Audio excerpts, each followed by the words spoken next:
stop letting people get under your skin. And I do not mean that in a cold, just ignore it kind of way. I mean, you have to stop giving other people that much access to your nervous system, that much access to your peace, that much access to your mind, that much access to your day. Because what happens for so many people is somebody says one little thing or does something disrespectful or disappoints you or ignores you or sends you that weird text or gives you that attitude. And now all of a sudden, they are all you keep thinking about. And you just keep replaying the situation and you are overthinking it and you are venting about it and you are texting screenshots to your friends about it and you are building whole arguments in your head about that person or situation. You are emotionally stuck in a moment that has already happened. It's already passed. It's already gone. And meanwhile, your body is still constantly activated. Your peace is gone from the situation. Your mood is off. Your energy is gone. And now someone else is controlling your internal world without even being in the same room as you anymore. And that is what we're talking about today. Because this video is not going to be one of those surface level videos that just tells you, don't care about what people think. Because let's be honest, if it were that easy, you would have done that already a long time ago. In this video, we are going to talk about why people get under your skin, what is actually happening inside of you when that happens, and the exact steps that you can take to stop living so emotionally hijacked by other people's behavior. Because the goal here is not to become numb. The goal is not to pretend that nothing bothers you. The goal is not to be fake calm while you're internally inspired. I mean, who actually enjoys being fake and putting on a show to make other people feel comfortable? I know I don't. I've done that for plenty of years. I've done that plenty of times. And I just feel like, who has the time for that? So really, the goal is to become more secure within yourself. The goal is to get to a place where you know that somebody else's dysfunction does not automatically become your emotional assignment. Meaning that the goal is, and the one that I have been working on, is to develop such a strong sense of self-worth and stability so that if somebody else acts in a toxic or irrational or dysfunctional way, that you are not compelled to try to fix them, to carry their burden, or to let their instability ruin your peace and where you're at in life. So if you're new here, hi, hello, I'm Michelle. In this channel, we talk about healing. We talk about self-leadership. We talk about becoming secure within yourself. We talk about emotional security. We talk about nervous system patterns and how to become the kind of person who stops abandoning themselves in relationships and in conflict and in everyday life. So if you're into that type of conversation, then stay here with me and let's get into it. First, I want to talk to you about what it actually means to be bothered, because sometimes being bothered, it's obvious. Sometimes you know when you're bothered because you cannot stop thinking about it. You keep replaying what happened. You keep replaying what they said. You keep imagining what you should have said back. You keep going back to the text messages or the messages. You keep checking their page. You keep telling your story over and over and over, just trying to get that relief. When this happens, this is obvious that you are bothered. Sometimes being bothered is quieter than that. Sometimes you are bothered and you don't even realize that you're bothered yet. You just kind of feel a little bit different. Maybe your chest feels tight. Maybe your chest feels heavy. Maybe your body feels tight. Maybe your mood kind of shifts. Maybe your patience just gets a little bit shorter. Maybe you feel more irritated, or maybe you feel more defensive. Maybe you feel emotionally just like fragile. Maybe you just kind of feel off. And I really want you to hear this. Being bothered is not just a thought process kind of problem. Being bothered is really a whole body type of experience. Because when something hits that wound inside of you, your body, what happens is it registers it before your mind even catches up. Because our bodies, they just know. So no, it doesn't mean that you're too sensitive. No, it doesn't mean that you're weak because something affected you, but you do need to learn how to notice when your inner state has been hijacked, because you cannot lead yourself well if you do not even realize that you have been pulled out of yourself, that you've been activated. And really, that is what being secure within yourself is all about. It's about noticing, when was that moment that I stopped honoring my needs, my feelings, my intuition to accommodate someone else? When did somebody else's behavior become bigger than my own internal sense of peace, my values, my stability? When did I stop leading myself and start reacting from a wound and from old emotional scars? Because that is a shift right there. So the real goal is not to never get triggered. The real goal is when you do get triggered, because you will, you're a human being, that you know how to come back home to yourself faster. Now, ideally, yes, over time, you become so solid in who you are, so grounded in your own worth. You become so clear on what is yours and what is not yours, that a lot of things stop hitting you in the same way. And that right there, that's huge growth. When that happens, that is healing. That is being secure in yourself. So you will, yes, get to that place, but it doesn't mean that that place is never being triggered. And when you are secure within yourself, then when somebody says something rude or dismissive or passive aggressive or just weird to you, instead of you collapsing into self-doubt or spiraling or overfunction, you're able to say, that says a lot more about where they are than about who I am. You don't make it a personal identity piece of you and take it on as there's something wrong with you. And that right there, being able to do that, that's power. Because secure people do not make every external experience mean something devastating about themselves. And let me say that again. Secure people do not make every external experience mean something devastating about themselves. And this is where so many people get stuck. Somebody is short with you, and now you think you did something wrong. Somebody does not respond to you, so now you think you're just unwanted. Somebody disrespects you, so now you are in a spiral trying to prove your self-worth. Somebody flakes on you, and now you feel rejected or embarrassed or foolish or unimportant. And yes, sometimes what they did was wrong. Sometimes it was disrespectful. Sometimes it was inconsiderate. Sometimes it was immature. But the deeper issue is this. Why did their behavior get full access to your identity, to your peace, and to your nervous system? That right there is the important piece of it. That is the work. So what do you do when somebody gets under your skin? I want to talk you through this in a way that's practical, not just fluffy or vague, not just think positive and you got it made. But I want to give you some real steps here to help you. So step one is to pause before you react. The first thing you have got to do is to stop the immediate reaction. Do not text right away. Do not send that paragraph. Do not fire back. Do not start proving. Do not start explaining. Do not start spiraling. Just pause. Because when you react instantly, you are usually not responding from values. You are responding from activation. And activation will always make you want relief before it helps you find clarity. So before anything else, put that phone down, unclench that jaw, drop those shoulders, take a deep breath. Even if all you do is say to yourself, I am activated right now. I do not need to respond from this version of me. That right there, that is being secure within yourself. It's not perfection. It's not pretending you do not care. It's just pausing long enough to stop the wound from taking over the steering wheel. Then there's step two, which is to regulate your body.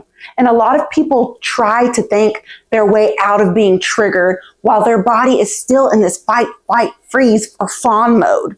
And that usually does not work, because when your nervous system is activated, your interpretation gets distorted each and every time, because everything feels bigger. It feels more personal. It feels more urgent. It feels more threatening. So before you try to analyze the situation, help your body come down. Breathe slowly. Lengthen your exhale. Move your body. Go take a walk. Stretch. Shake your hands. Open your chest. Look up from your phone. Get your eyes off of the threat and let your system widen and just calm down a little bit. And I want you to remember this. You cannot lead yourself well from a dysregulated body. That does not mean that you cannot feel upset. It means that you do not want your upset state to be the only voice in the room here. So regulate yourself. Calm yourself. Now, step three is to name what you are actually feeling. Because most people are not just bothered. Because honestly, that word bothered is really just too vague. Really, what's happening is maybe they're hurt, or maybe they're embarrassed, or maybe they feel dismissed, or maybe they feel rejected, or maybe they feel disrespected, or maybe they feel powerless, or maybe they feel overlooked, or maybe they feel unimportant, or maybe they feel ashamed, or maybe they feel angry, or maybe they feel triggered because of this feels unfamiliar. Because usually when something gets under your skin, it's not just about what happened. It's not just about that moment. It's about what that moment touched. And that right there, that is huge. Because maybe what they did bothered you, but really what bothered you and got you into this state is the fact that this moment makes you feel unchosen. Or maybe this moment makes you feel small. Or maybe this moment, it makes you feel stupid. Or maybe this moment makes you feel like you do not matter. Or maybe this moment makes you feel like every other time that you were overlooked. So now we are getting somewhere here, because now you are not just reacting to the moment, to the situation. You are identifying the wound underneath the reaction. And until you can do that, you keep trying to solve the present day situation, the current moment, with old pain running the show. So that right there leads us to step 4, which is to separate the facts from the story. And this is one of the most important things that you can learn. So what actually happened? What actually happened in that moment, in that situation? And what story did your nervous system attach to what happened? So for example, the fact of the situation may be that they canceled on you last minute. But the story that your nervous system ended up telling you is that I do not matter, that I always get treated this way, that people do not respect me, that I am stupid for trusting people, that I must care more than they do. And now listen, sometimes your interpretation does contain truth. Sometimes some of that may be true. Maybe they were disrespectful. Maybe they were inconsiderate. Maybe this is a pattern. But the story your body tells in that moment is often bigger, it's older, and it's more painful than the actual situation, the actual event, the actual moment.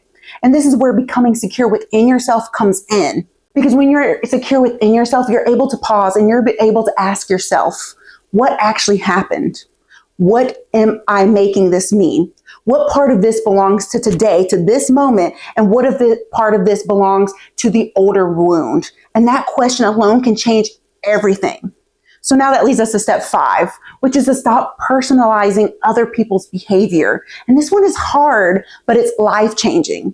A lot of what people do is a reflection of their capacity, of their wounds, of their immaturity, of their avoidance, of their lack of skills, their lack of self-centeredness, or their current state. And yet so many people observe it as, this means something about me. But no, sometimes it means that they are dysregulated. Sometimes it means that they are inconsistent. Sometimes it means that they are emotionally unavailable. Sometimes it means that they do not communicate well. Sometimes it means that they are selfish. Sometimes it means that they are not for you. Not everything is a mirror of your self-worth. Sorry to say, but not everything is about you. And I really need people to get that deep inside their body. So I'm going to say it again. Not everything is a reflection of your self-worth. Not everything is about you. Somebody being rude does not mean you're less worthy. Somebody being flaky does not make you less valuable. Somebody misunderstanding you does not erase your truth. Somebody projecting onto you does not define you. And the more secure you become within yourself, the less eager you are to pick up identities that were never yours to carry. So that leads us to step 6, which is to ask yourself what this moment is inviting you to learn. Because every trigger is not just pain. Sometimes it's information. Sometimes the lesson is that I need stronger boundaries. Sometimes the lesson is I keep expecting emotionally immature people to behave with emotional immaturity. Maybe I need to check my expectations. Sometimes the lesson is I am still handing my self-worth over to other people too quickly. Sometimes the lesson is I need to stop overexposing myself to people who have shown me who they really are. Sometimes the lesson is I need to trust what I am seeing the very first time, because healing is not just about learning to calm yourself after harm. It's also about learning how to stop participating in patterns that keep harming you. That right there is being secure within yourself too. So then that leads us to step 7, which is to decide what boundary is needed. Now let's talk about boundaries for a second, because this is where people either get empowered or they stay stuck in resentment. A boundary is not just saying, I do not like that. A boundary is deciding, what will I do if this continues? That is the part that people skip right there, because you can explain all day. You can over communicate all day. You can hope all day long. But if nothing changes, then eventually self-respect has to show up in behavior.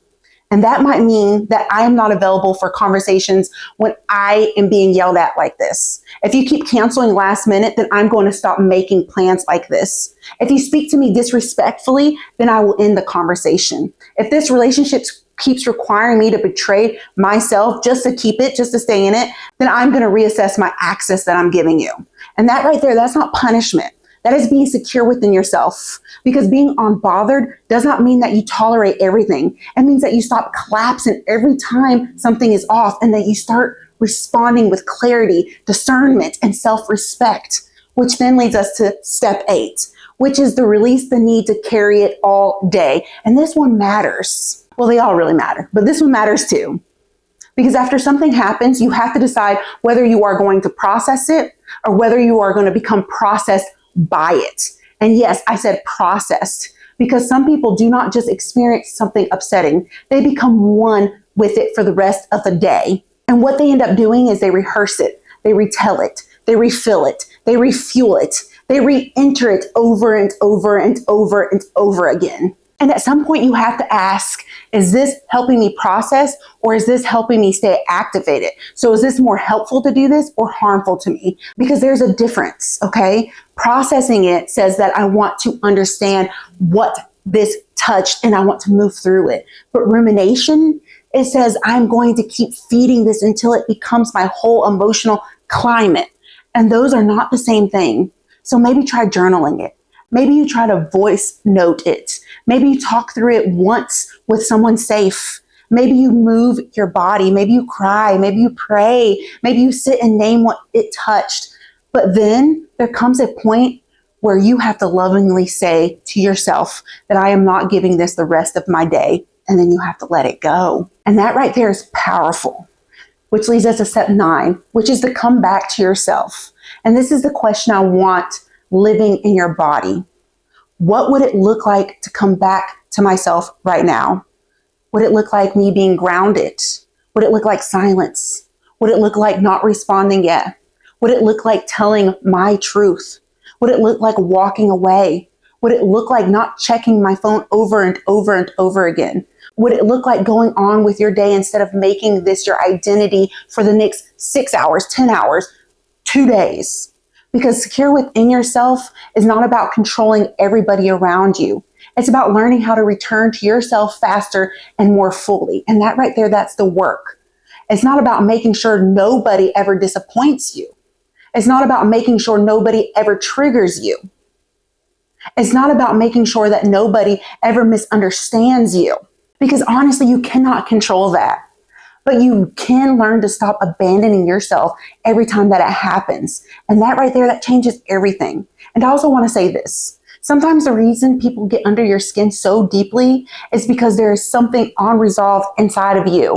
And that is not blame. That's an invitation to get a little more curious about yourself. So if somebody's tone wrecks your whole day, if rejection crushes your sense-worth, if conflict constantly makes you collapse, if somebody pulling away makes you obsess, disrespect sends you into an emotional spiral that you can't get out of, then there is likely something deeper there that needs your attention. And maybe it's a wound, maybe it's a fear, maybe it's an old pattern, maybe it's an attachment injury, maybe it's a nervous system response, maybe it's a place where you still do not feel safe within yourself. And that is why this work matters, because the goal is not just to become harder to be bothered. The goal is to become safer within yourself, and actually to become so safe within yourself that not every person gets access. Not every opinion gets authority. Not every disappointment becomes devastation. Not every moment of disrespect becomes a full collapse of yourself. Because that right there, that's true freedom. That's healing. And that is being secure within yourself. So if you want to stop letting people get under your skin, here's what I want you to remember. Pause before you react. Regulate your body. Name what you are feeling. Separate facts from the story. Stop personalizing what belongs to them. Identify the lessons, set the boundaries, release the rumination, and then come back to yourself. That right there is the work. Because people will still be people. They will still project. They will still disappoint. They will still misunderstand. They will still act out of their wounds. But the more secure you become within yourself, the less power they have to take you out of yourself. And that is what I want for you. Not a life where nothing ever bothers you, but a life where fewer things have power to own you. And if this hits something for you, let me know in the comments. What gets under your skin the fastest? Is it disrespect? Is it being ignored? Is it being misunderstood? Is it feeling rejected? Is it last minute cancellations? Tell me in the comments, because I think a lot of people are going to feel less alone reading them. And if you want more videos on healing, emotional security, attachment, boundaries, and becoming secure within yourself, make sure you like and subscribe, and I'll catch you on the next video.